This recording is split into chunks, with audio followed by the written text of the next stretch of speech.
name's Karen Sprinkle, and I'm a psychotherapist, I'm a consultant, I'm a trauma specialist. And my passion is just to help people finally heal and actually to thrive. And over the past 30 years or so of being a therapist, I feel like, I've gained enough wisdom to really help facilitate that in others. It's not perfect. There's obviously errors here and there, but what I've noticed is that there's kind of different paths that people have based on temperaments or based on the level of suffering they're in or based on what presentation of symptoms they have. And based on that path, there's different approaches that one can use to help themselves heal. And I'm really focused on this psychotherapy approach, like when someone actually goes to get mental health treatment and how the mental health therapist can really help them achieve their healing goals, but also to take it a step beyond that. And that's kind of my shtick, so to speak, is I've noticed in all the trauma models over the years that there's this focus on healing the trauma or healing the traumatic event, which is wonderful. We obviously need that. We need to desensitize whatever traumatic event happened to us or traumatic events or traumatic relationship. That's crucial for sure. But what I've noticed is missing is that there's not really a step beyond that. So a client comes into therapy, they work with a trauma specialist, they focus on their PTSD targets, or acute stress disorder or depression, anxiety, stuckness, whatever it is. And the therapist uses different trauma modalities, and there's a few of them now. All of them are great. All of them are fantastic. And the client does heal, and they get better, and they graduate from therapy, okay? But then it's very common that 6 months later or 2 years later, something happens. Because life happens, right?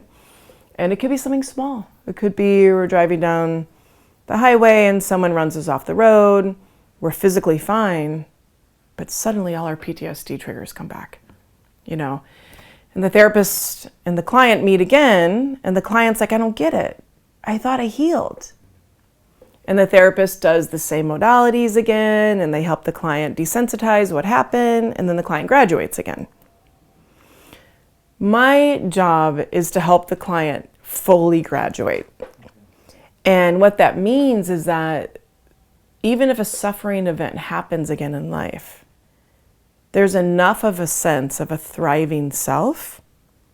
There's enough of a sense of coherence in the body. There's enough of a sense of a spiritual or a meaningful frame to that individual that even when a suffering event happens, they can handle it. Their PTSD triggers do not come back again.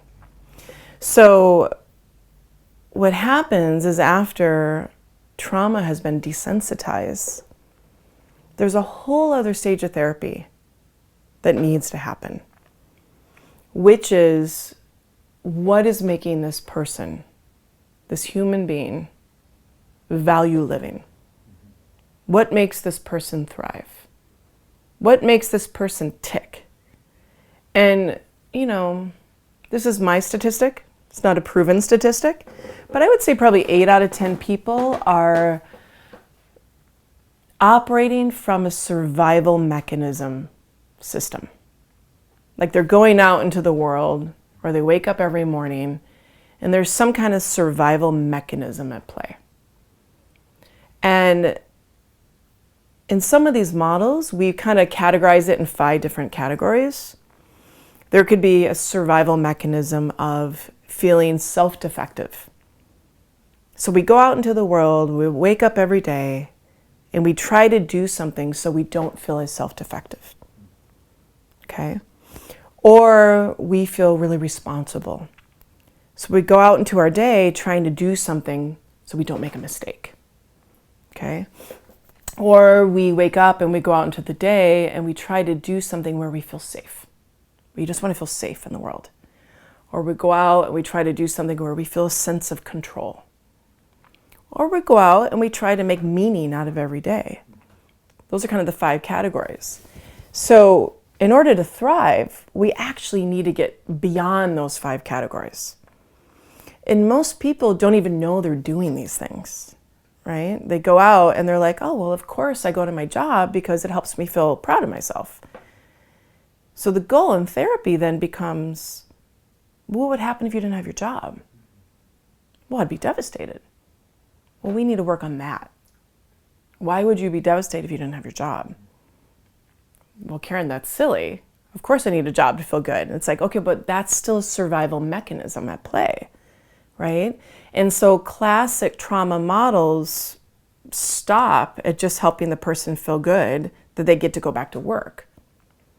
They're not actually going beyond that about, okay, we've desensitized these traumatic events that have happened to you that keep you not living in the present.